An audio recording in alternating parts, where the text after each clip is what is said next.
Congressional Democrats reviewed impeaching President Donald Trump. This comes 2 days after his false claims of election fraud helped encourage a mob that stormed the U.S. Capitol. Kim Do-yeon tells us more.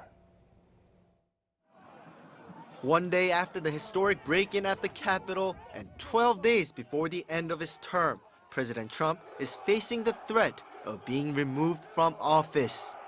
He may have only 13 days left as president, but yesterday demonstrated that each and every one of those days is a threat to democracy so long as he is in power.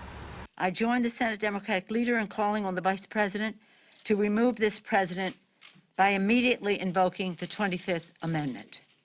If the Vice President and the Cabinet do not act, the Congress may be prepared to move forward with impeachment. Invoking the 25th Amendment involves the Vice President and Cabinet majority asking for Congress approval in removing the current president for being unfit to serve.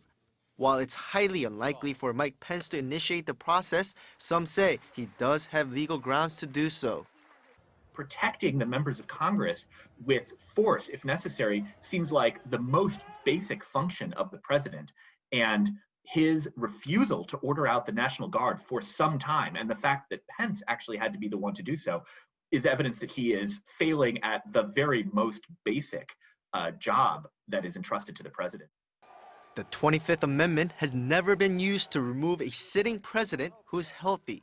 Other experts say that its purpose is not to take down a president who is unpopular or has failed. Amid the growing number of calls for his removal, President Trump addressed the public, condemning the attack and said that he deployed a National Guard. A new administration will be inaugurated on January 20th. My focus now turns to ensuring a smooth, orderly, and seamless transition of power. This moment calls for healing and reconciliation. The aftermath seems to be tough for the president, with some of his aides and 2 cabinet members resigning in response. While he spent the last 2 months trying to overturn the election, the next 2 weeks might be about saving what's left of his term. Kim Do-yeon, Arirang News.